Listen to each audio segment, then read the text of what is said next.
12 की स्टार्टिंग में हम देखते हैं कि टांग जिन जियान जी के घर आई होती है और वो रात को उससे यूं रूडली बात करने के लिए सॉरी कहती है। और फिर यहाँ पर वो जियांग को ये भी बताती है कि अब कुछ ही दिनों में मैं अपने होम टाउन जा रही हूँ। ये सुनकर तो जियान काफ़ी सैड होता है और वो उसे यहाँ से ना जाने को कहता है, लेकिन टांग जिन तो अब यहाँ से जाने का प्लान बना चुकी थी, इसलिए वो उसकी बात मानने के लिए बिल्कुल भी तैयार नहीं होती। फिर बाद में जियान जी मास्टर जहन से मिलने आते हैं तो यहाँ पर वो उससे उसके मिशन के बारे में डिस्कशन करने लगते हैं और साथ में मास्टर जहन उसे ये भी कहते हैं कि तुमने अपने मिशन को कंप्लीट करने के साथ साथ मेरे दुश्मनों को भी टपकाना है। और मास्टर जहन तो उसे यहाँ तक भी कह देते हैं कि अब मेरे बाद गैंग को सिर्फ और सिर्फ तुम ही लीड करोगे। यहाँ पर जियान जी को तो अपने गैंग में कोई इंटरेस्ट नहीं होता,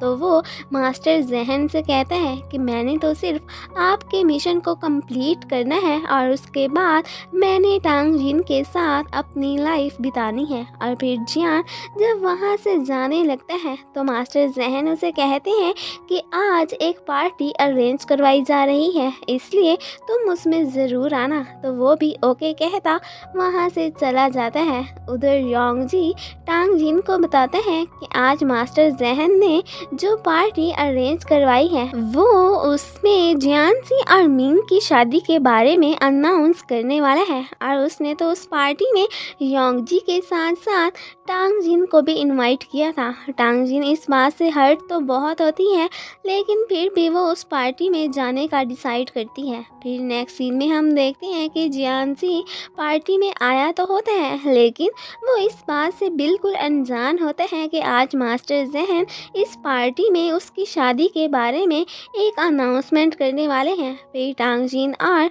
योंग जी जब पार्टी में आती हैं तो जियान उन्हें देखकर काफ़ी सरप्राइज होता है और टांग जिन से पूछता है कि तुम दोनों पार्टी में क्या कर रहे हो। तो टांग जिन उसे तंज करते हुए कहती है कि हम दोनों तो तुम्हें यहाँ पर इस इम्पोर्टेंट दिन के लिए कॉन्ग्रेट्स कहने आए हैं। उसकी ये बातें सुनकर जियान जी काफ़ी हैरान होता है कि ये क्या अजीब सी बातें कर रही है। और फिर तभी यहाँ पर क्वान की भी एंट्री होती है तो टांग जिन उसे देखकर सोचती है कि क्वान साहब भी यहाँ पर आए हुए हैं। फिर पार्टी में क्वान टांग जिन को छेड़ने लगता है कि देखो जियान जी और मिंग की जोड़ी कितनी प्यारी लग रही है। टांग जिन उसकी इन बातों से चिढ़ती तो बहुत है, लेकिन उसे यूं शो करवाती है कि जैसे उसे उसकी बातों से कोई फर्क नहीं पड़ रहा हो। इधर ही हम देखते हैं कि काए भी इसी पार्टी में आई होती है और यहाँ पर बातों ही बातों में योंग जी को पता चल जाता है कि काए ने ही उस एम्बुलेंस में से बॉम्ब निकाल कर उसे डिसमिस किया था। तो वो इस बात से काफ़ी शॉक्ड होता है। यहाँ पर काए को भी यही लग रहा होता है कि योंग जी केसेस को सॉल्व करने की बजाय इन गैंग्स से अपने रिवेंज लेने में ही ज़्यादा इन्वॉल्व है। इधर क्वान टांग जिन को बता रहा होता है कि जियान जी को इस बारे में नहीं पता है कि मास्टर जहन उसकी शादी के बारे में अनाउंस करने वाले हैं, लेकिन टांग जिन को तो उसकी बातों पे बिल्कुल भी यकीन नहीं आता। वो तो यही समझती है कि ये बस ऐसे ही जोक कर रहा है। एंड तभी मास्टर जहन स्टेज पर आकर मिंग और जियान जी को अपने इंगेजमेंट की रिंग पहनाने की बात करते हैं। तो उस वक्त जियान जी काफ़ी सरप्राइज होता है कि फादर मेरी इंगेजमेंट की बात क्यों कर रहे हैं। टांग जिन तो इस बात से बहुत सैड होकर खड़ी होती है और फिर मास्टर जहन जियान जी को कहते हैं कि तुम चुप करके मिंग को रिंग पहना दो, अगर कोई गड़बड़ की तो फिर ये सोच लेना कि मैं फिर तुम्हारे साथ अच्छा नहीं करूँगा। उस वक्त जियान को मास्टर जहन पे बहुत गुस्सा आता है, लेकिन फिर वो अपने गुस्से पे काबू कर ही लेता है और मजबूरन मिंग को रिंग पहनाने की ट्राई करने लगता है, लेकिन वो फिर उसे रिंग नहीं पहनाता और उससे उसे सॉरी कहता हुआ वहाँ से जाने लगता है। तो गार्ड्स उस वक्त उसे रोकने की ट्राई करने लगते हैं, लेकिन वो तो उन्हें पीछे करता हुआ टांग जिन के पास आता है और सबके सामने वो उससे अपना लव कन्फेस करता है और वो रिंग भी उसे पहना देता है। फिर जियान टांग जिन को उठाकर वहाँ से जाने लगता है। ये देखकर तो क्वान और काय बहुत खुश होते हैं, लेकिन उस वक्त योंगजी को जियान पर बहुत गुस्सा आ रहा होता है। बाहर आकर टांग जिन जियान से कहती है कि ये तुमने अच्छा नहीं किया है, तुम अंदर जाओ, सब तुम्हारा वेट कर रहे हैं। लेकिन जियान जी तो अंदर जाने की बजाय टांग जिन को किस कर लेता है। उधर मास्टर जैन अपने असिस्टेंट से कहता है कि कुछ आदमियों को जियान जी और टांग जिन को पकड़ने के लिए भेजो, और जब कुछ आदमी उन दोनों को पकड़ने के लिए बाहर आते हैं तो उस वक्त वो दोनों जल्दी से गाड़ी में बैठकर वहाँ से जाने की करते हैं। फिर गाड़ी में टांग जिन जियान से कहती है कि मुझे पता है कि तुम ही लियान पू हो। ये सुनकर तो जियान काफ़ी सरप्राइज होता है कि वाकई में टांग जिन तो उसकी रियलिटी के बारे में जानती है। इन दोनों को पीछे से तो काय और क्वान भी चले हुए होते हैं और उधर मिंग के डैड मास्टर जहन पर बहुत गुस्सा हो रहे होते हैं कि आज सबके सामने जियान जी ने उनकी बेटी को रिजेक्ट कर दिया है। तो यहाँ पर मास्टर जहन उसे कहते हैं कि तुम यूँ गुस्सा ना हो, हमारी फैमिली की बहू सिर्फ और सिर्फ मिंग ही बनेगी। और वो तो इस बात की मिंग के डैड को गारंटी भी देते हैं। अब जाहिर है मास्टर जैन उनकी फैमिली को यूं अपने हाथों से जाने तो नहीं देना चाहते थे। दूसरी तरफ टांग जिन और जियान जी को उन गुंडों से पीछा छुड़ाने में पुलिस उनकी हेल्प करती है और वो उन गुंडों को वहीं पर ही रोक लेती है। और ये देखकर क्वान और काय काफ़ी सरप्राइज होते हैं कि आखिर इन दोनों को भगाने में इनकी किसने हेल्प की है। और फिर हम देखते हैं कि इनकी हेल्प करने वाला कोई और नहीं बल्कि योंगजी था। उसी ने ही अपने जूनियर्स को वहाँ भेजकर विलन्स का रास्ता ब्लॉक करने को कहा था। फिर नेक्स्ट सीन में हम देखते हैं कि जियान जी और टांग जिन सी साइड पे आ गए होते हैं और यहाँ पर जियान टांग जिन से अपोलोजाइज करते हैं कि मेरी वजह से तुम्हें इन मुश्किलों से गुजरना पड़ रहा है। और वो साथ में टांग जिन को ये भी कहता है कि मैं बस एक दफ़ा अपने मिशन को कंप्लीट कर लूँ, फिर हम दोनों इस आइलैंड से बहुत दूर चले जाएंगे और अपनी न्यू लाइफ को स्टार्ट करेंगे। टांग जिन भी यहाँ पर उसका साथ देने के लिए तैयार होती है। और यहाँ पर जब